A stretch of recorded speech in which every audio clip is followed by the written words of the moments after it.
South Africans are raised, my sister. You are South African, you know your brothers and you know your sisters. You are too lazy. This is true. Lazy, you know what I'm saying. You are too lazy. You don't want to work.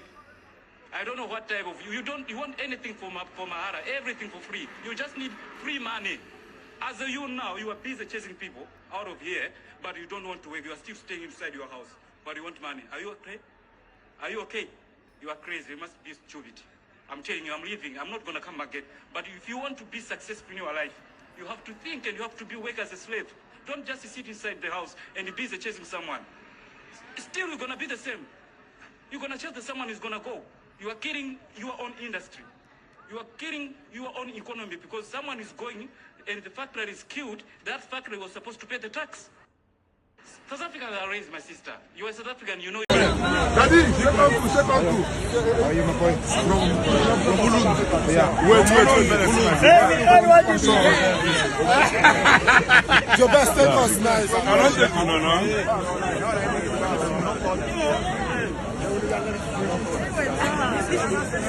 Hello, America.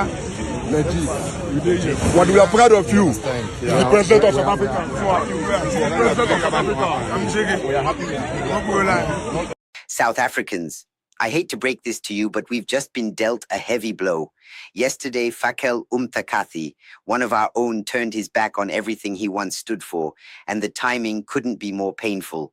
Tomorrow, June 30th, is supposed to be the big day for the March and March movement protests. And right at this critical moment, betrayal hits. In a shocking video, a man who built his reputation being brutally vocal against illegal foreigners was caught on camera warmly embracing Nigerians and declaring he has no problem with them. The same man who used to speak harshly about Nigerians suddenly froze up and changed his tone the moment he faced them. It was painful to watch. Now Jacinta Zuma stands almost completely alone in this fight. Dear viewers, welcome back to the channel. If you refuse to abandon Jacinta Zuma even after this shocking betrayal by her closest ally, smash that like button right now, share this video with every South African, and subscribe with notifications on. Type Jacinta, we stand with you in the comments, and let's show her massive support during this tough time. Okay. Oh, I hear you, and I respect you, and I respect that. We have a government that has forgotten that South Africans are the priority. And the business in South Africa that has forgotten that their job is to make sure that they in doing business, the country must still, maintain their economy. They're employing our brothers from Africa. They are abusing them. They're exploiting them. And they are underpaying them. That kills the economy of the country. That's why. I cannot allow a white man to employ my Zimbabwean brother and abuse him. I would rather take that Zimbabwean guy and tell him to go back home rather than allowing that. I will never allow a Muslim guy because of faith, because of their religion, to employ my fellow brothers and sisters from Malawi and abuse them and exploit them because of faith. We have a country where we have laws, and those laws must be respected. And that is why we set up this deadline of the 30th. We did not say on the 30th people are going to be killed. We did not say on the 30th the shops are going to be looted. We said government work towards this deadline. Do something about the things that we are crying about. Sort out whatever we are complaining about. By the 30th, give us a report as to what have you done since we've started. Okay. That's why my movement is for men. But always women are welcome because they don't want to be left out. But my movement is about moral regeneration. You are a man, my brother. You don't have to be complimented for doing what a man does. Don't expect your wife to say, oh, you are the best husband because you are loving your kids. You are doing what you're supposed to do. You're taking your responsibility. I'm a man in South Africa. I pay tax. And that tax, I want to see where it's going. my tax can't go anywhere. It has to go to South Africans. And if you are coming from outside the country, come and respect the laws, abide by the laws, keep everything correct, and do your business if you are doing business, pay taxes and everything. Now, my problem is here with you guys who are legal in the country. That is my biggest problem now. We don't see you condemning the wrongs that are done by the illegal immigrants in this country. Are you guys listening now? Yes. Are you listening now? You see, I don't like arguments, my brother. I'm a very positive person. I live a positive life. Straight point. I promise you, there is no problem in this world that I cannot solve. I don't like arguing. And you guys must also, my brothers, you must learn that. Stop arguing. If you are 10 in a room, all of you are talking at the same time, it doesn't work. No one is talking. I'm asking you, I'm saying to you, I have a serious problem of the legal immigrants and foreigners in this country that are supporting the illegal wrongdoings of them. We don't see you as that's why you are going to be in the same basket. We want to see you come out and condemning this nonsense. Do you know how many death threats I get? Do you think I care? I would be standing in front of you like this. I would be standing around surrounded by you like this if I cared about death. I will die one day. Even if I'm doing this or not doing this, I will die one day. And death, my father passed away when I was 12. He told me about death. He educated me about death. It's nothing. You are something while you are still alive. You have to do everything while you are alive. Because one day you're going to pass away. But it will be a shame to your forefathers if you were to pass away and you haven't done anything. There's no legacy. In my culture, during the day, if my kids are going to go and play with your kids in your house, during the day, during lunch, you can feed them. Yeah. But when you are ready to give these kids the supper, because you are a man and you have a law in your house that says your son must not come back in your house after sunset. You must chase away my son around 4:30. Tell him, go and collect the goats for your father, go and collect cows for your father, go and make sure and see that all your livestock, your father's livestock is okay before the sunset. You are not chasing him away because of the food. You are chasing him away because you are a man. You need to uphold that law in your house. And you need to help this son, this boy of mine, to uphold the law, my laws in my house. Because your son is my son. If I'm not there, the boy must not be comfortable to do the wrong things in front of you as a father. I understand. This is what we are doing in South Africa. We are saying our father now is dishing breakfast, supper and dinner to the kids from the neighboring countries. He's forgotten about us. We are trying to remind him. That's all. There is no fight. That's why my organization, you will never see violence. Yes. You see disciplined 5,000 men, when I put a stick down, they all sit. They all sit. But that must tell you something about those men. You must respect them more than the man that walks there and say, Hamba, Hamba, Hamba. We don't say that. We ask the government to correct the systems. We ask you guys to respect the laws of the country, and that's what we are standing for. We really appreciate you. We really appreciate you. Thank you very much. We really appreciate you. Why? We did not organize a meeting yet.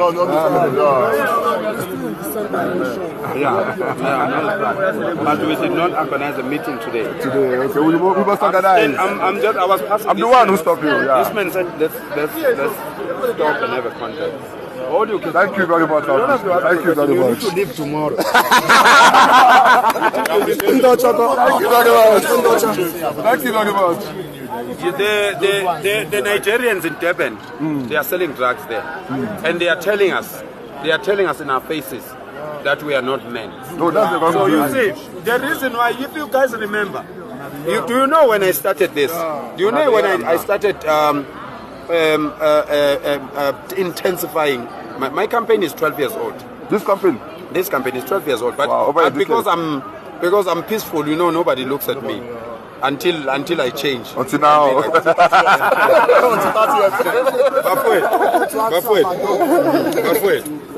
Bafowethu, I mean, I'm asking you, Bafowethu, talk to your brothers in Durban. They mustn't make those videos saying they're going to take our women, they're going to rape our children, they're going to take their land. You know, we are getting scared when you say that. You know what I'm saying? When you do that, we are scared. We want to be proactive now and say, you know what, fuck this. If these guys are here, we have them, we've kept them in our house for 25 years, and now they are showing us the middle finger. No, that's wrong. That's wrong. Not everyone. That is the reason why. Otherwise, why were you staying here for so long, my brother? Why we didn't kill you for so long? If we really are killers. But you can't say you're going to take the land. No. You're going to put your king here when we have our court. Then you're going to see me changing. All right. Thank you, boss. Thank you, boss. Did you see that? Watch how he's desperately trying to explain himself to the Nigerians. At one point, he didn't even know what he was saying. But this didn't start with him. These guys have been under constant pressure and threats from the government, so it's no surprise they're folding. The real architect of this mess is Fikile Mbalula. Nobody knows whose side he's really on anymore. One minute he's pretending to support the movement, the next he's viciously attacking Jacinta Zuma. Out of fear of international criticism and backlash, many of our so-called leaders are selling out their own people. In this video, I'm exposing all of them, one by one. By the time the next election comes, you'll know exactly who your real leaders are and who the betrayers are. Subscribe to stick around. You don't want to miss this. Concerns. But here we are dealing with not the face. We are dealing with the front. That is being sent to destabilize the organization. And it arises in the context of contestation of the provincial conferences and regional conferences. March and March. No, Jacob Zuma have endorsed March and March. And he have actually gone extreme and said that Mabahane.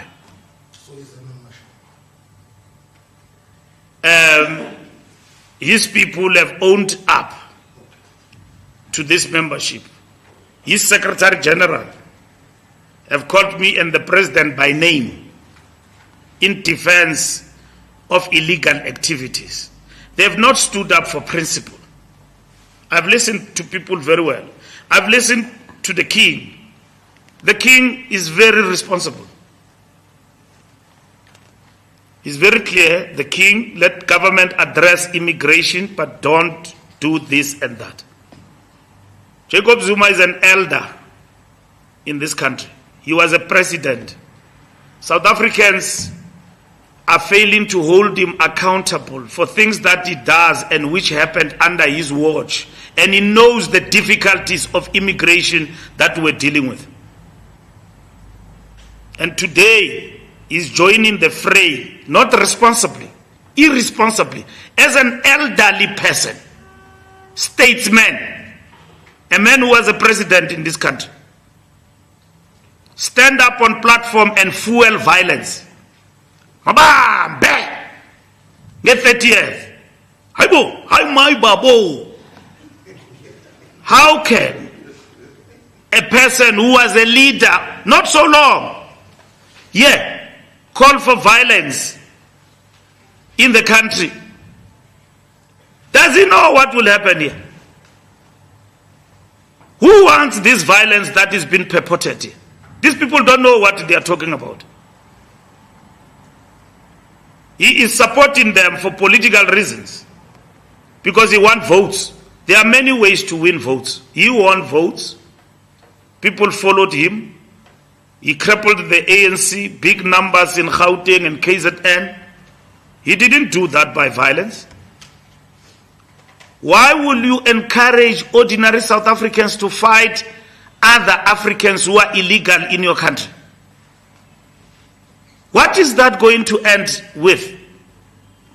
All of us, we should be looking at the state to increase its capacity to deal with this phenomenon. That's what is important. Are the issues that have been raised about illegal immigrants in our country not genuine, not real? They are real, they are truthful. We live amongst our people. I was giving you examples here. These things you know them yourselves. I'm not talking about stuff that I don't know.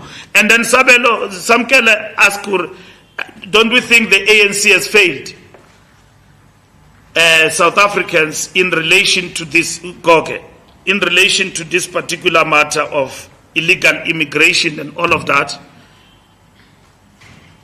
Failure will be the simplest way of saying ANC government has actually failed. But the fact of the matter is that the matter is more complex than that. It's more complex than that, and therefore it needs to be attended to. So we must deal with that.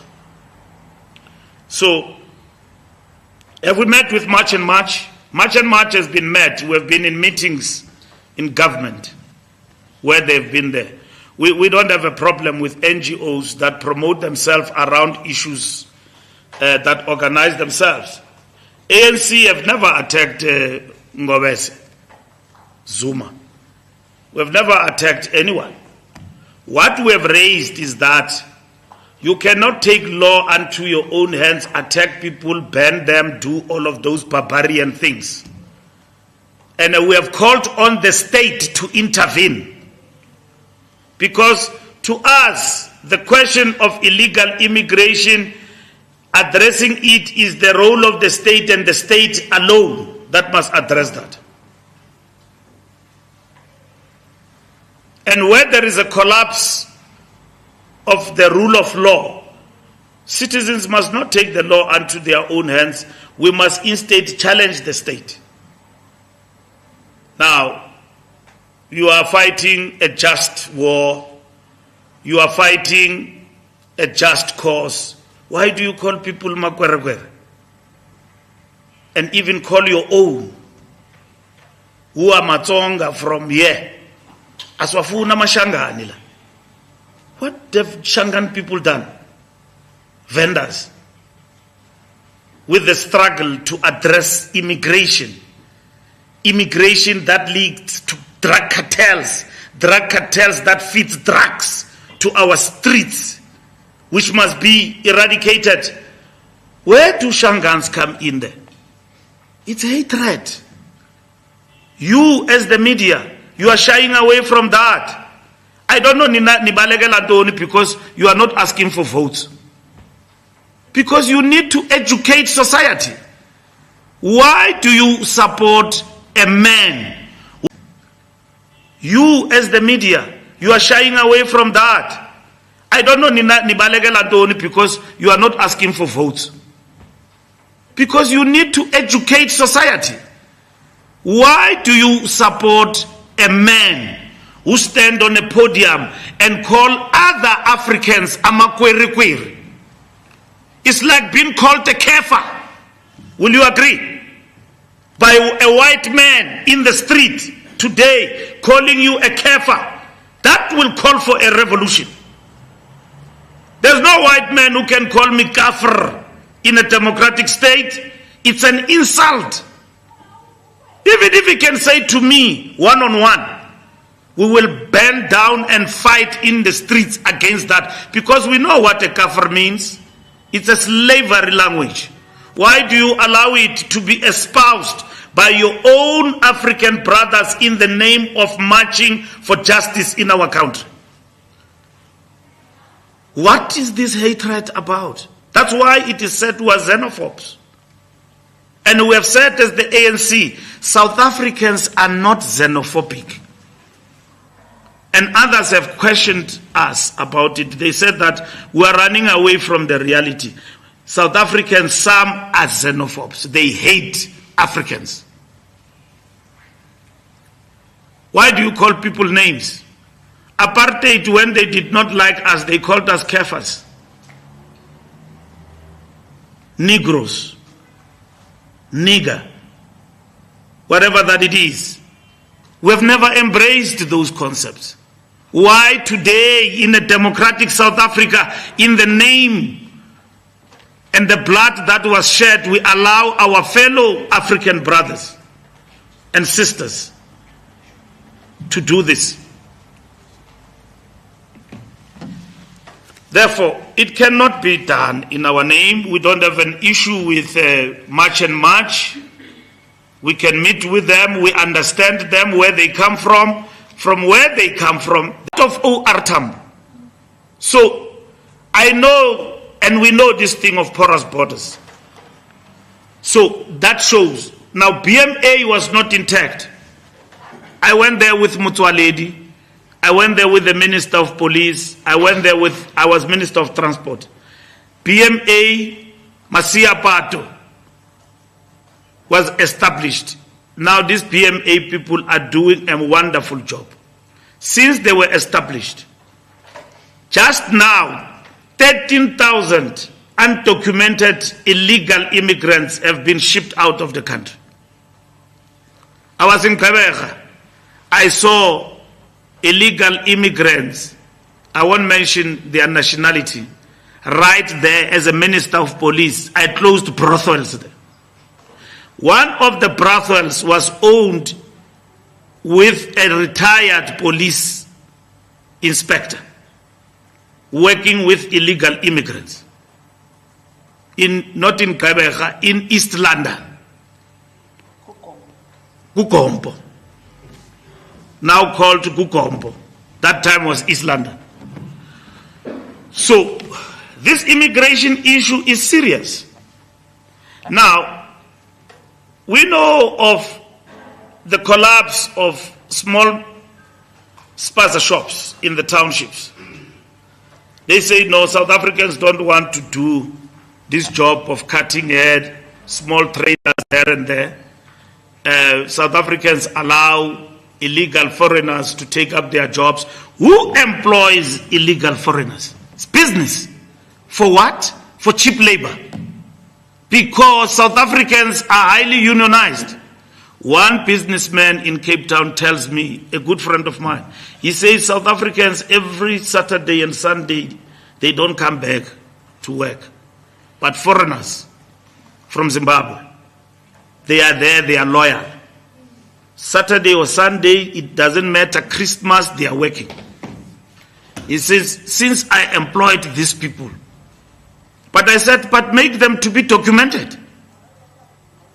Because in law, there is what is called, what is this, when you sell your labor to a country, and all of that, that is recognized by law. That let them be here legally, and all of that. He says, no, South Africans, they work nicely throughout the week, but Saturday morning, they don't come back. Especially when Bafana has won, when it was playing at 3 a.m.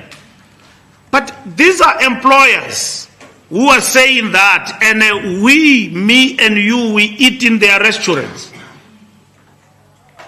and all of that.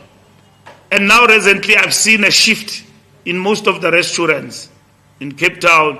Most of the Africans who work there come from South Africa. We are saying in terms of the law, those jobs must be preserved for locals. That's what we say. It doesn't mean that we have not been here before. And then lastly, if you go because of our oppression and under apartheid, we believe that white people are superior. That's just practical things that have happened around us. Are we dealing with something that is far-fetched, not real? It is real, the issue of illegal immigration. We can go out now. I make this example. I was Minister of Police. There are buildings here in and around Johannesburg. They are occupied by people who've got no documentation. And if that person were to smash and grab your phone and anything else, you won't find them anywhere. They are undocumented. They are not in our system, no fingerprints, nothing. So they can be hired guns. But equally, there is a security question. If you don't address the issue of illegal immigration properly. It's not about hatred. It's about the security and sovereignty of a country. And that's why when we went to exile, we were confined in camps in Angola. We were not allowed to settle anyhow, anyway. We were given camps. We were given Somafco in Tanzania to settle there. We were not allowed to go in Tanzania and just settle anyhow. Governments of Nyerere, of Dos Santos, gave us designated land in the bushes to train guerrillas in a guerrilla warfare. And they gave us shelter.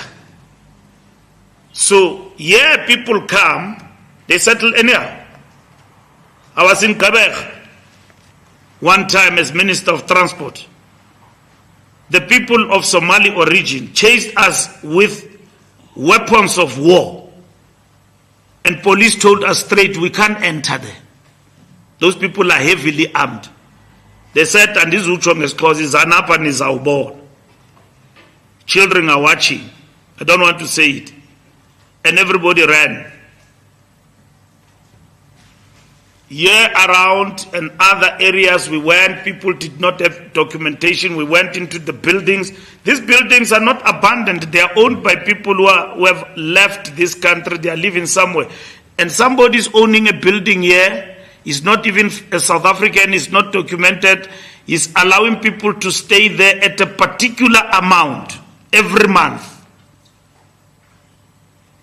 And that person is collecting money. And these are buildings that are here. Those of you who know, we went to Kagiso when I was Minister of Police and demolished cartels and buildings and all of that. Communities were fighting there because these people were transporting drugs in the townships. That was genuine fight of our people.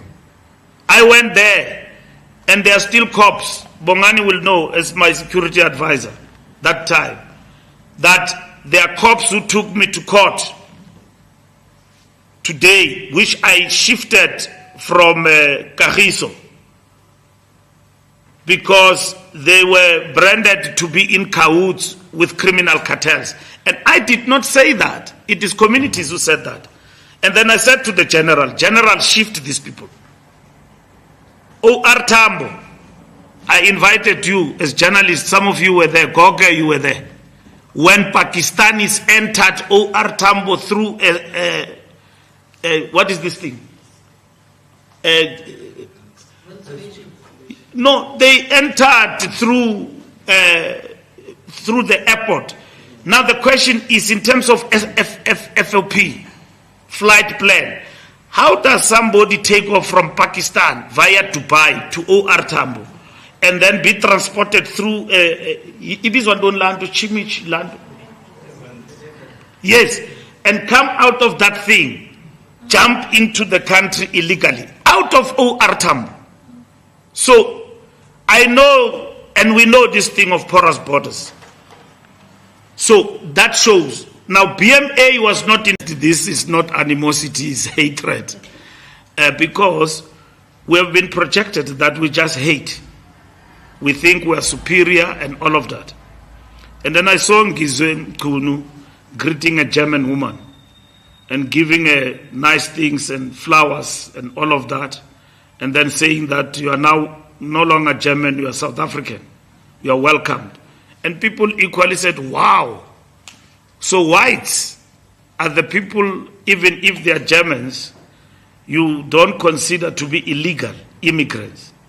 It's only Africans that you attack and terrorize. And I was taken aback, and other people were saying that Africans suffer from learned helplessness. That is in tweet, quote unquote, because of our oppression. And under apartheid, we believe that white people are superior. That's just practical things that have happened around us. Are we dealing with something that is far-fetched, not real? It is real, the issue of illegal immigration. We can go out now. I make this example. I was Minister of Police. Made it clear that every person within our borders must be here lawfully. We have also said that responsibility for enforcing our laws rests with the state and the state alone, and that no individual may stop any person to demand documentation or proof of identity or nationality. There is no place for racism in our country, no place for sexism, for xenophobia, for Afrophobia, or any other form of intolerance. As government, we have put in place security and other measures to deal with any attempts to destabilize our country, whether by citizens or foreign nationals, and we will not tolerate any attempts to destabilize the country by anyone, whether marching or otherwise. Our security forces are ready, and those who transgress the measures that we're putting in place will definitely meet the might of the law. Thank you, Honorable Chairperson. You can clearly see it now. Ramaphosa's allies have formed a full alliance, united for one mission, to take down Jacinta Zuma. They're so scared of her that they attack at every single opportunity. Even arrogant journalists are joining the fray, throwing insults and trying to humiliate her on live TV. But they keep underestimating who they're dealing with.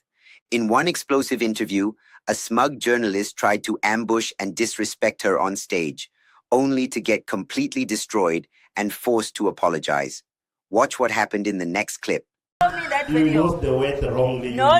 Show me that video. They Where I said must leave, no. Show me that video. Show me that video. Yeah, but show we me have that to video. we have to be civil. No, there's nothing to be civil about. If you're lying about me, can give we me the be video. civil, please? How? What are you talking about? Perish.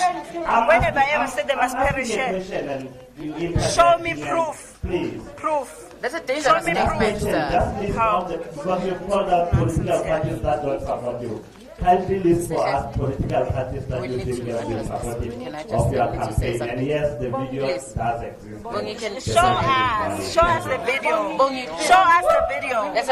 Show us the video. I would like Jacinta to respond because I think we cannot have media houses here making dangerous statements. No, let him take out. Can you please take out the video? I want to see the Let me video. show. Let's see the video. Sir, from UFM.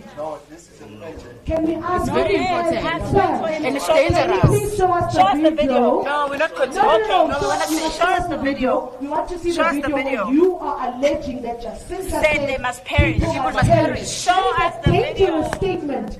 Show us the Show us the video. video. I want the media to make record of this. Yes. That this Show the gentleman video. from UFM No, show the has video. said, and Show please the show us video. the We are not video. continuing. Show us the Show video. us. And then we will project it for everyone to see. As we continue, Show the video. yes. No, we're going to run it how we want to. You're not going to tell us how to do it. You can't come here and say we You said can't something come we here and didn't make say. allegations How? that Show are us very the video. damning and are very cruel. And then Do it expect now, us to stop be talking. Show us the video. Phela nje. Right. Can we please proceed to the second He's journalist? not even South African, this Can we guy. give the second? No, can we but give the give him second? time to show us the video. Okay. And let him show us the video. Wait, he must show us the video. He must show us. He must show us the video. Oh. March and March is a vigilante group. I take serious exception to this, honestly, to call them a vigilante group. Honestly, it's an insult. They are asking South Africans. It's an insult to fellow South Africans who are suffering from these criminals who are in our country to call March and March a vigilante group. Honestly, I personally take serious exception to it. So you will take responsibility for the violence, if there's any deaths, if there's any destruction to property that happens in the name of March and March, in the name of the people that support it, because you've obviously punted their message. Why is the South African government not taking the responsibility for allowing criminal elements to make South Africa their headquarters? Why when one wrong doesn't justify another when wrong. South Africans raise an issue about illegal immigration, you want to call them vigilante. Do you follow developments in Tshwane? You see in the Tshwane Metropolis every day how they arrest the illegal foreigners. Yeah, and also see Gareth Nisi all over the Madlanga Commission. I'm just saying that. A few weeks ago in one of the press conferences, one of her biggest frustrations, they arrested these illegal foreigners. 3 days later, they're back in the streets. So the illegal immigrants from wherever they come from, they must start running when you become mayor. If they don't run, I'm gonna make them run. All right, let me go back to my panel. When I took over as a mayor, the level of corruption coming onto my desk was just overwhelming. That's when I decided to form that unit of group forensic. Yeah. Of group. You regret bringing Sibia? No. Listen. Yeah. No, listen. This is a straight-up insult to every South African watching. Did you hear that ridiculous and disrespectful question the journalist just threw at Mashaba? It's completely out of line and unacceptable. But enough of that nonsense. Now it's time to watch the one woman who refuses to be intimidated, the fearless fighter I call the Lioness, because she fears absolutely nobody.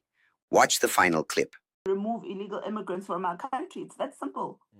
Can you ensure that other South Africans who perhaps are not participating in these marches will still be safe? One, will not suffer from blocked roads, closed businesses, continued unrest and the like? Look, all I can say is that South Africans who are not part of the protest, if they want to go to work, they must go to work. If they want to go about their day, they can go about their day.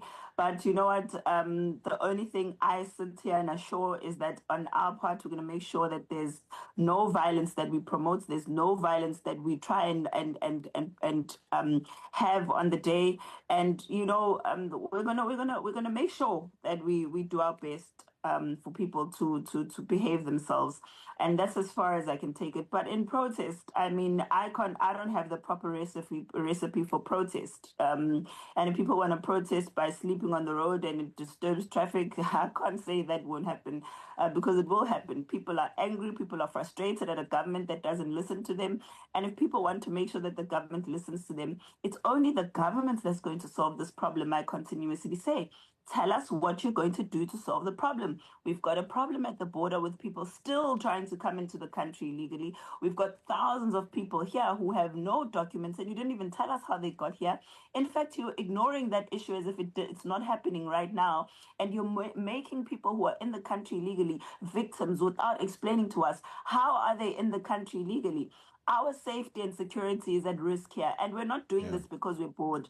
We're doing it because we're tired of a country where the laws are only applying to one part of the country, and it's only poor people. If the laws of the country, if they're obsessed about the laws of the country as they did with the 600 million that they're spending, and the Minister of Police is issuing threats on TV, and they were doing that to people who are employing illegal immigrants, trust me, today we wouldn't have a problem. If they are doing that with people who are giving them places to stay and they're enforcing those laws, trust me, we wouldn't have a problem with that. If they were arresting Home Affairs officials who are selling out documents, we wouldn't have the problem we have today.